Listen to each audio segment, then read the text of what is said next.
Hello guys, welcome back to my YouTube channel. तो आज मैं एक न्यू सीरीज़ एक्सप्लेन करूंगी जिसका नाम है लॉ ऑफ अट्रैक्शन। इस स्टोरी में जो हमारा मेन लीड तिन है, उसके नेफ्यू का एक्सीडेंट हो जाता है और जिसने ये एक्सीडेंट किया था वो एक फेमस पॉलिटिशियन का लड़का है। इस लड़के का केस चैन नाम का लॉयर लेता है, पर एक दिन किसी वजह से वो पॉलिटिशियन वो केस किसी और को दे देता है और चैन को पता लगता है कि ये सिर्फ एक्सीडेंट नहीं है, इसके पीछे कुछ और भी है। एंड चैन इसका पता लगाने के लिए तिन का साथ देता है। तो पता करते हैं इन दोनों को प्यार कैसे होता है और वो मिस्ट्री आखिरकार है क्या। तो स्टार्ट करते हैं। एपिसोड की शुरुआत में हम क्रिमिनल कोर्ट का सीन देख पाते हैं जहाँ एक ओल्ड लेडी गवाही दे रही थी। उसने विमन को अपने हस्बैंड का खून करके भागते हुए देखा था और वो ओल्ड लेडी इस बात पर अड़ी हुई थी। तभी चैन उस ओल्ड लेडी के पास आकर उसे एक ड्राइंग दिखाता है। चैन उस वुमेन का केस लड़ रहा है जिस पर मर्डर का इल्ज़ाम लगा है। चैन उस ओल्ड लेडी से पूछता है ये किस एनिमल की ड्राइंग है। वो लेडी उस ड्राइंग को देखने के लिए अपना चश्मा लगाने लगती है। फिर भी उसे कुछ क्लियर नहीं दिख रहा था क्योंकि चैन ने अपने पार्टनर ब्रिट से कहकर उस ओल्ड लेडी का चश्मा बदलवा दिया था और इस वजह से वो ओल्ड लेडी उस पिक्चर को पहचान नहीं पाते। वो लास्ट में कहती है ये एक हिप्पो की फ़ोटो है, बल्कि वो एक भालू की ड्राइंग थी। चैन कहता है जिस दिन वो एक्सीडेंट हुआ था शायद इन्होंने ही ग्लासेस पहन रखे थे। ये पॉसिबल हो सकता है जो पर्सन इन्होंने देखा वो शायद रूम से भाग गया हो। वो ओल्ड लेडी चिल्लाकर कहती है पर मैंने देखा था, वो गर्ल मर्डरर है। तभी कोर्ट में बैठा एक पर्सन चिल्लाकर कहता है तुम खूनी हो, तुम ही ने मेरे ब्रदर को मारा है। एंड ऐसा करने की वजह से उस पर्सन को कोर्ट से बाहर कर दिया जाता है। अब सीन दिखाते हैं जहाँ चैन के पास पैसों से भरा बैग था। तभी उसके सामने वही सेम पर्सन आ जाता है जिसने कोर्ट में हंगामा किया था। वो कहता है चैन इसकी वजह से उस वुमेन को छोड़ा गया जबकि उसने मेरे भाई को मारा। चैन कहता है अगर मैं अपनी क्लाइंट की हेल्प नहीं करूँगा तो कौन करेगा। तुम्हारा ब्रदर ही इसका कारण है। वो अपनी मदर की एज की वुमेन के साथ रह रहा था एंड फिर उसने उसको चीट किया, इसलिए वो मारा गया। इसे सुनकर वो पर्सन चैन को बहुत गालियाँ देता है। वो पर्सन कहता है तुम्हारे पेरेंट्स ने तुम्हें कैसे बड़ा किया है इस तरह के लॉयर बनने के लिए। पहले चैन हंस रहा था पर अपने पेरेंट्स के बारे में सुनते ही वो सैड फेस बना लेता है। चैन कहता है दुनिया ऐसी ही है, अगर तुम एंग्री हो तो तुम्हें इस दुनिया के साथ एंग्री होना चाहिए जो पैसे से चलती है। ये पैसे ले लो और मुझे हायर करो एंड मैं तुम्हें उस पर शू करने का आइडिया बताऊंगा और तुम्हारी हेल्प भी करूंगा। पर वो पर्सन गन निकाल लेता है और कहता है मैं पहले तुम्हें मारूंगा और फिर उस वुमेन को मारूंगा। चैन होशियारी दिखाकर वहाँ से भागने लगता है एंड वो पर्सन फायरिंग भी करता है।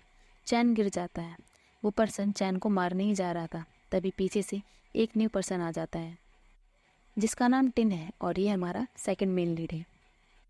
और टिन उस गन वाले पर्सन को मारकर ढेर कर देता है। पुलिस भी आकर उस गन वाले आदमी को पकड़ कर ले जाती है। वो पर्सन जाते जाते कहता है एक दिन तुम इस तरह के आदमी की हेल्प करने के लिए बहुत पछताओगे। चैन टिन के पास जाकर उसकी हेल्प करने के लिए उसको थैंक यू कहता है। चैन कहता है क्या तुम चाहती हो मैं बदले में तुम्हें ट्रीट दूँ। अगर आज तुम लेट हो गए हो और कंफर्टेबल नहीं फील कर रहे हो तो मुझे अपना नंबर दे दें ताकि हम दूसरे दिन मिल सकें। तभी टिन को तनकाव का कॉल आ जाता है जो उससे कहती है ग्रैंडमा बीमार है। ये सुनते ही टिन वहाँ से भागने लगता है। वो भागकर घर पहुँचता है। ग्रैंडमा फर्श पर बेहोश पड़ी हुई थी। टिन उन्हें देखकर परेशान हो रहा था।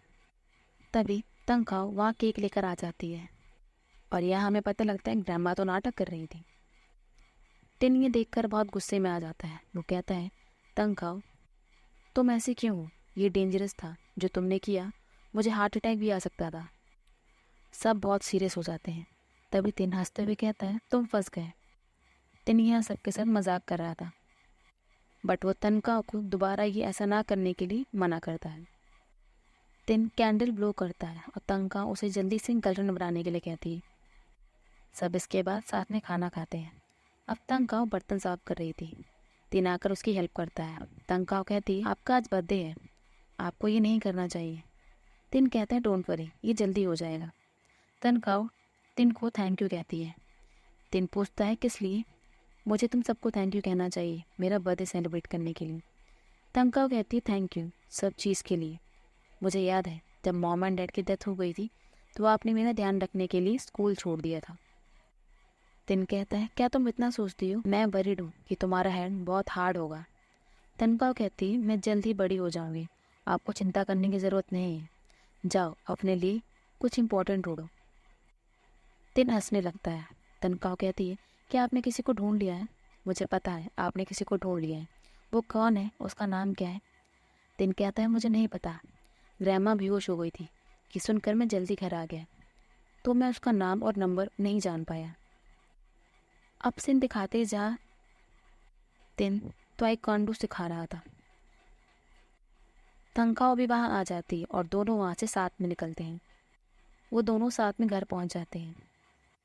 घर पर ग्रैमा नहीं थी। तिन कहता है तनखाओ तुम जाकर फ्रेश हो जाओ, मैं बाहर से जाकर सामान लेकर आता हूँ। तनखाओ अपने रूम में चली जाती है और तिन वहीं सोफे पर बैठा हुआ था सामान की लिस्ट लेकर, और उसे उस दिन बहुत उबासी आ रही थी एंड इस वजह से वो वहीं पर सो जाता है। कुछ देर बाद तनखाओ नीचे आ जाती है और तिन को सोता देखकर वो लिस्ट लेकर बाहर चली जाती है सामान लेने।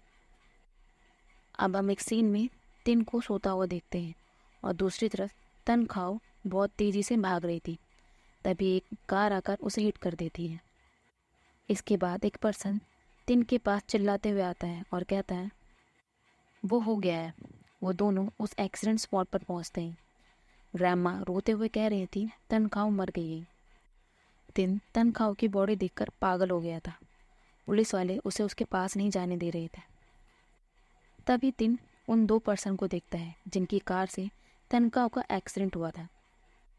इस लड़के ने जो किया था उसका इसे बिल्कुल भी रिग्रेट नहीं था, बल्कि वो तिन को चिल्लाता देखकर कह रहा था ये अनोइंग है और उस लड़के को ऐसे ही जाने दिया जाता है। अब सीन दिखाते जहाँ डॉक्टर तिन को तनखाओ की बिलोंगिंग्स दे रहे थे। तिन उन सबको पकड़कर रो रहा था। तभी एक फ्लैशबैक दिखाते हैं जहाँ ग्रैंडमा कह रही थी कि नानी ने मुझे बताया तनखाओ सामान लेने जा रही थी और फिर उसका एक्सीडेंट हो गया। तिन रोते हुए कहता है ये मेरी वजह से हुआ है क्योंकि मैं सो गया था। तनखाओ मेरी जगह सामान लेने चली गई। ग्रैंडमा कहती है नहीं ऐसा मत कहो, ये तुम्हारी वजह से नहीं हुआ है। जहाँ तिन तनखाओ का फेस देखकर टूट जाता है और वो तनखाओ से रिलेटेड मोमेंट याद करने लगता है कि किस तरह वो उसका ध्यान रखा करता था और वो सब साथ में कितने खुश हुआ करते थे। तिन वो मोमेंट भी याद करता है जब उसने अपनी सिस्टर से प्रॉमिस किया था कि वो तनखाओ का ध्यान रखेगा।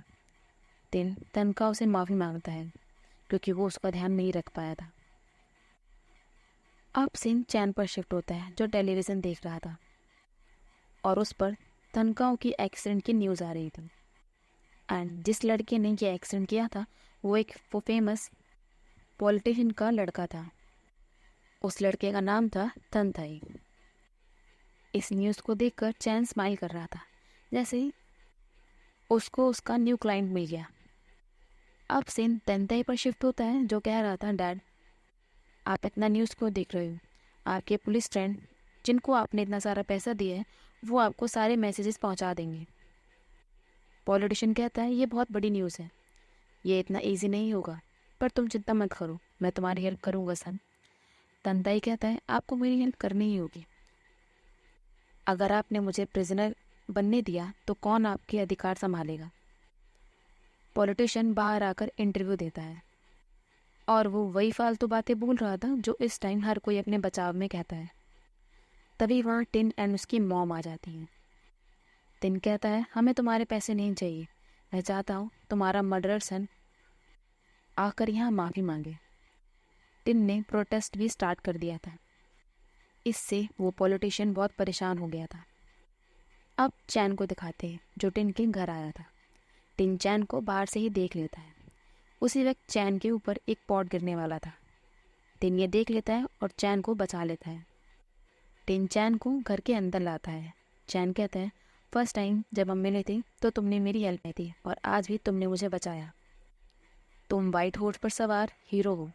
टिन कहता है ऐसा नहीं है। वैसे तुम्हें कैसे पता चला मैं यहाँ रहता हूँ? क्या तुम्हें ये न्यूज़ से पता चला? चैन कहता है मैं चाहता हूँ मैं अपना शोक व्यक्त करूँ। मैं तुम्हें अपनी हेल्प के लिए थैंक यू कहना चाहता हूँ, पर यहाँ आने का रीज़न कुछ और है। मैं तुम्हें ये देना चाहता हूँ, मेरा कॉन्टैक्ट कार्ड। टिन पूछता है तुम कौन लॉयर हो? मैं लॉयर ढूंढ ही रहा था, लॉयर जो मेरे लीगल एडवाइज़र बन सके। चैन कहता है वेट, मैं चैन सेंग सेतन पोंग हूँ, मैं उस पॉलिटिशियन का लॉयर हूँ। ये सुनते ही टिन हैरान हो जाता है। वो कहता है क्या तुम उसके साथ हो? चैन टिन को एक चेक देता है जो उस पॉलिटिशियन ने दिया था। चैन टिन को वो चेक देकर सब भूल जाने के लिए कहता है। टिन कहता है क्या तुम्हें लगता है इस मनी से तुम मुझे मना सकते हो? चैन कहता है ऐसा मत बोलो, तुम ये डिज़र्व करते हो। टिन कहता है मेरी नेफ्यू मर गई और ये कंपनसेट होने वाला है। चैन कहता है ऑफ कोर्स ये कंपनसेट नहीं हो सकता, लाइफ प्राइसलेस होती है, पर ये अपनी नेफ्यू को खोने से बेटर है। टिन उस चेक को फाड़कर चैन के मुंह पे फेंक देता है और कहता है ये रहा मेरा जवाब, निकलो यहाँ से। चैन कहता है मैं तुम्हारे लिए बेस्ट विशेष करता हूँ, उनके पास मनी एंड पावर है, तुम उनके साथ नहीं लड़ पाओगे। टिन कहता है मनी एंड पावर सच से बढ़कर कैसे हो सकता है, उन्हें बता देना। मैं ये पैसे कभी एक्सेप्ट नहीं करूँगा, मैं उन्हें एंड तक लेके जाऊँगा। चैन कहता है तुम्हें इसका रिग्रेट होगा, और चैन वहाँ से चला जाता है। अब सीन दिखाते हैं चैन बात ले रहा था और वो टिन की कई बातें याद कर रहा था।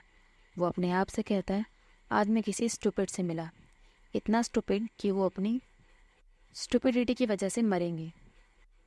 तभी फ्लैशबैक दिखाते हैं जहाँ चैन को किसी ने गन पॉइंट पर रख रखा था। अब सीन प्रेजेंट पर शिफ्ट होता है और टिन को दिखाते हैं जिसके अकाउंट में अचानक से ही बहुत सारे पैसे आ गए थे।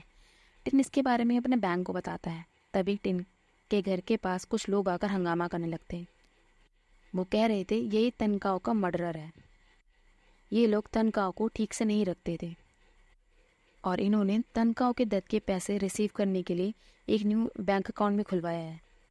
वो सारे लोग बकवास करते ही जा रहे थे, तभी ना उन पर पानी फेंक देती है जिससे वो लोग वहाँ से भाग जाते हैं। टिन एंड बाकी सब इस कन्फ्यूज़न में थे कि ये किसने करा होगा। तभी टिन चैन के ऑफिस पहुँच जाता है। टिन कहता है मैंने कभी नहीं सोचा था लोग इतने हॉरिबल होते हैं, तुमने मुझे ऐसे प्रेजेंट किया, मैंने कभी अपनी नेफ्यू को हार्म नहीं किया। चैन हंसते हुए कहता है तुमने क्या कहा, मैं सुन नहीं रहा था। टिन चैन की कॉलर पकड़ लेता है एंड चैन क्या तुम मुझे इतना मिस कर रहे थे? टिन कहता है तुम हॉरिबल हो। चैन कहता है मैं अग्री हूँ, हॉरिबल मेरा निकनेम है। टिन कहता है तुमने मुझे बैड दिखाया और मेरा अकाउंट नंबर लेकर डोनेशन के लिए अकाउंट बनाया। चैन कहता है आजकल वो ऑनलाइन बहुत ट्रेड करते हैं, 2 बार क्लिक करो और तुम्हें पता लग जाएगा।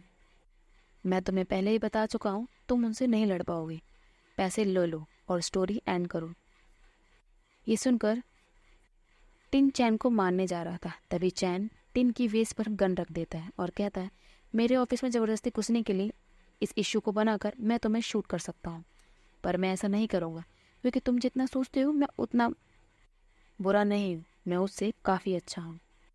चैन कहता है तुम इतने हॉरिबल सिर्फ मनी की वजह से ही? चैन कहता है ये सिर्फ मनी की वजह से नहीं है, मुझे मनी पावर की तरह लगता है, ये इन 2 चीज़ों के बिना लाइफ कुछ नहीं है। मैं पहले ही देख चुका हूँ, डैम इट वो बहुत बेकार था, पर ये मेरे बारे में था, चलो तुम्हारे बारे में बात करते हैं। टिन कहता है मुझे तुमसे कभी कोई चीज़ बात नहीं करनी है। चैन कहता है टिन जो मैंने किया है वो बहुत लाइट है, अगर हम उस पॉलिटिशियन से कंपेयर करें तो। अगर तुम नहीं माने तो मेरा यकीन करो बहुत बुरा होगा, ये पैसे ले लो, तुम जितना चाहो वो तुम्हें उतना दे सकते हैं। टिन कहता है ये चीज़ तुम अपने फेस के साथ करो, तुम लॉयर हो, तुम लॉ जानते हो, तुम्हें जस्टिस की साइड होना चाहिए, ज़रूरतमंद लोगों की हेल्प करनी चाहिए। चैन कहता है पास्ट में मैं तुम्हारी तरह ही सोचा करता था, जस्टिस के लिए लड़ना, कमज़ोरों को प्रोटेक्ट करना, पर बाद में मुझे रियलाइज़ हुआ कि मैं सिर्फ क्यूट लिटिल लॉयर हूँ, मैं वर्ल्ड को कैसे चेंज कर सकता हूँ।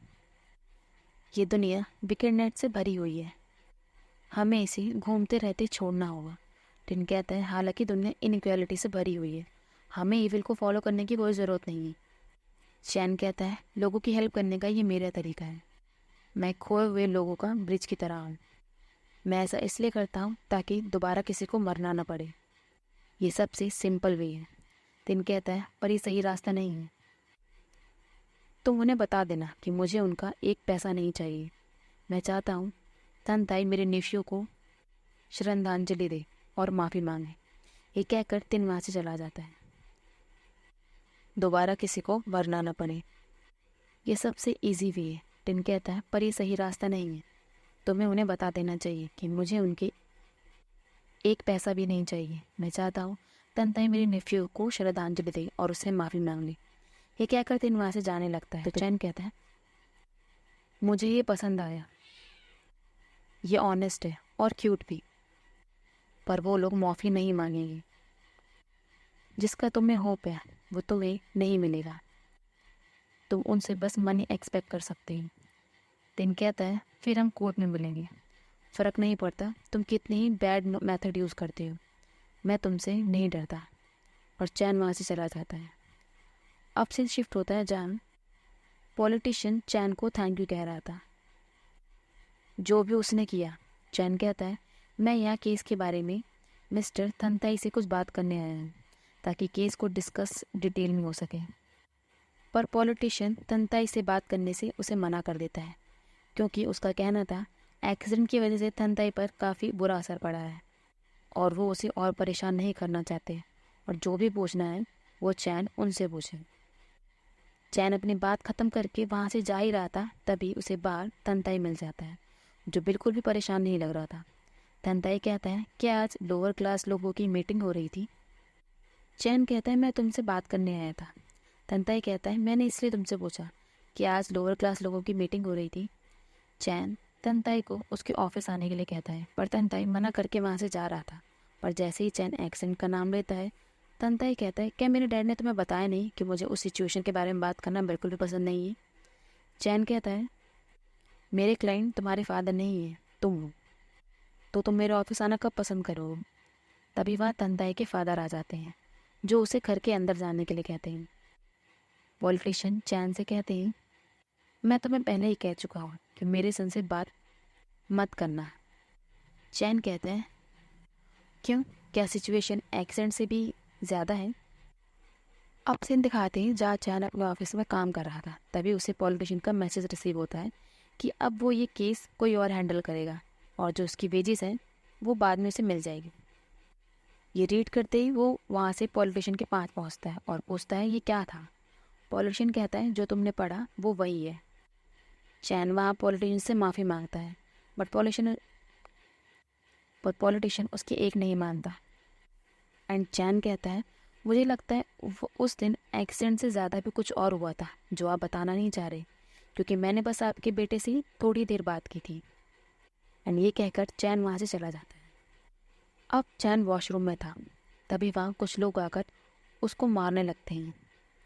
एंड जाते जाते वो गैंगस्टर उससे कहते हैं हम तुम्हें ये बताने आए हैं कि तुम्हें नोज़ी बनना बंद कर देना चाहिए।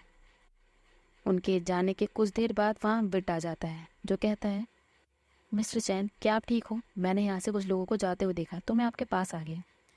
चैन हंसते हुए कहता है विट, ये लोग मुझे कुछ समझाने आए थे और मुझे लगता है ये सिर्फ 12 साल की लड़की का एक्सीडेंट केस नहीं है, इससे ज़्यादा भी कुछ उस दिन हुआ था जिसके बारे में वो लोग बताना नहीं चाह रहे और ना ही उसके बारे में बात करना चाह रहे हैं। अब सीन टिन पर शिफ्ट होता है जो ड्रिंक कर रहा था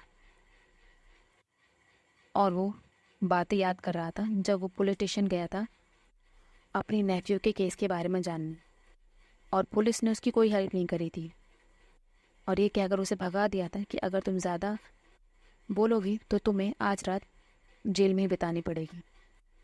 टिन ये सोच कर ज़्यादा ड्रिंक कर रहा था। वो ड्रिंक कर वहाँ से जाने लगता है। तभी कुछ लोग उसे देखकर कहते हैं ये वही है जो अपने नेफ्यू के डेथ के पैसे से यहाँ मज़े कर रहा है। ये सुनकर टिन को गुस्सा आ जाता है और उन सब की फ़ाइट हो जाती है। वो सब लोग टिन को बहुत मारते हैं। मार खाने की वजह से टिन बेहोश हो जाता है। तभी वहाँ चैन आता है जो टिन को अपने घर ले जाता है। चैन टिन को जब अपने घर ले जाता है तो वो उसके पूरे कपड़े उतार देता है और वो अपने कपड़े भी उतार रहा था। सो गाइस, हमारे एपिसोड ये खत्म होता है। मिलते हैं नेक्स्ट वीडियो में। कमेंट्स में बताना मुझे आपको वीडियो कैसी लगी। Bye, thanks for watching.